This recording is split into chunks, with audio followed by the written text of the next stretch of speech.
The word assessment can cover many different things, but today we will be looking at it as a tool in education. What is assessment? One definition of assessment is the process of gathering data. According to edglossary.com, it is a wide variety of methods or tools that educators use to evaluate, measure, and document the academic readiness, learning process, skill acquisition, or educational needs of the students.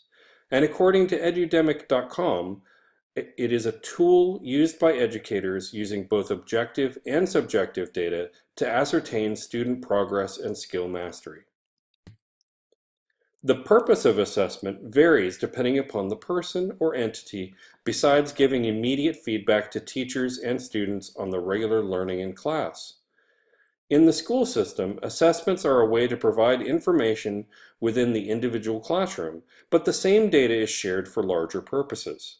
It is a way to provide information for school-wide planning, for communities and school district and governance staffing and resources, for policy review and development on the state and national level. There is common confusion regarding assessment and evaluation. Assessment is the process of gathering data to measure the skills of a student. Evaluation, on the other hand, is subjective determination of skills based on assessment data collected. In other words, a teacher assesses a student over time and then uses their own judgment to determine the overall value of the student's progress using the criteria set by state, district, and school. Why is assessment important? Education assessments are used by the teacher, student, school, school district, and policymakers for a variety of reasons. Here are a few examples. It is essential to evaluate whether the education goals and standards of the lessons are being met. Assessment affects decisions about grades, placement, advancement, instruction needs, curriculum, and in some cases, funding. Assessment inspires us to ask these hard questions. Are we teaching what we think we are teaching? Are the students learning what they are supposed to be learning? Is there a way to teach the subject better, thereby promoting better learning?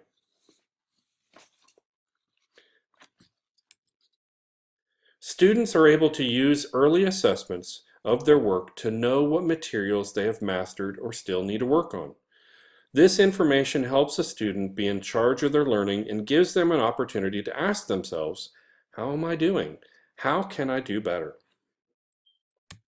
A teacher uses assessment to determine students' prior knowledge, giving them the information they need to set standards for the individuals and the class. It can provide immediate feedback, helping to determine areas to be retaught, and it can help teachers evaluate the students' progress. How are the students performing? What approaches or methods are more effective?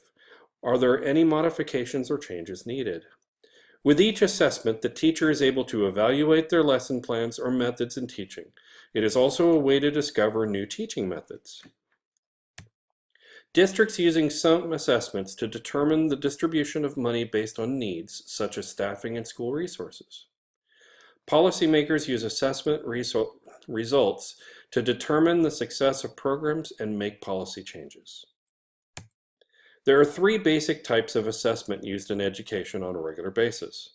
Diagnostic assessment is used prior to teaching to determine a student's current knowledge, skill set, and capabilities. Formative assessment occurs on and off during the learning process for immediate feedback of understanding.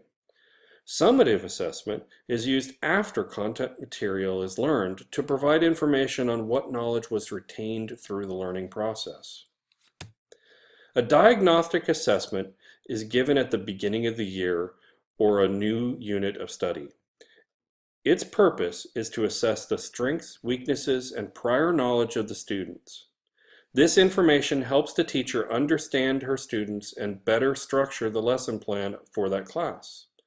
Some form of diagnostic assessments that may be used are pre-tests, brief private individual interviews with their students, student self-assessments, which will identify their strengths and weaknesses, and discussion board responses using content-specific prompts.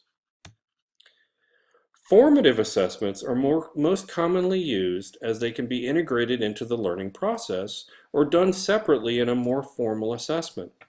It can often be done without the student's knowledge. Many forms of formative assessment are not graded, and they are used daily during instruction.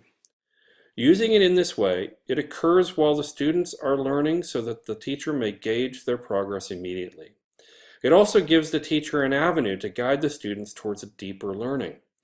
Discovering the need to modify a lesson helps a teacher consider additional teaching methods and opportunities.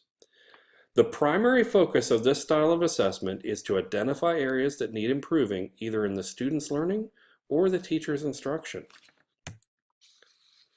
With so many opportunities to use daily assessment in the classroom, teachers have come up with dozens of forms of formative assessment. Some of these are Q&A, where the teachers ask students open-ended questions individually or in groups to get the students thinking, talking, and writing, sometimes planned and sometimes spontaneously. Quizzes. By observation of students in nonverbal feedback during lecture and during in-class activities. Homework exercises. The writing of reflection journals, which are reviewed periodically. By having student-teacher conference at various points in the semester. Summaries over class materials, either written, orally, or visually. By using hand signals to rate or indicate students' understanding of content. For example, using a thumbs up for yes and a thumbs down for no. Response cards and signs, where students hold up signs of some sort with an answer simultaneously with other students. Students doing board work. Four corners is when a teacher asks a question and the students move to set corners of the room to indicate their response. This keeps student activity actively listening and responding. With Think, Pair, Share, the teacher gives a few minutes to think about a prompt, then pairs with the designated partner to compare thoughts before sharing with class. Ticket out or exit slip can be used in a fun, let's see what you know, with no pressure. The student shows a response to a specific prompt for the teacher as their ticket out the door. There are even more if the teacher puts the time to find them. Summative assessment is what most people think of for tests. This is the assessment that takes place after the material has been taught to check the student's assessment of content knowledge. It sums up the learning and the teaching process for a chapter, unit, or semester. The grading is often a high point value. Summative is considered a high-stakes test as it is product-oriented and assesses the final product of the student's learning. Some forms of summative assessment are exams such as midterms and finals, projects and final projects, senior recital, paper and turn papers, although drafts submitted throughout the semester would be considered formative, portfolios, and performances. Other types of assessment are defined by their relative value in relation to students' final grade. One combination of assessments is high stakes and low stakes. High stakes assessment are tests used to evaluate students, teachers, or schools, or determine graduation, pay, or funding.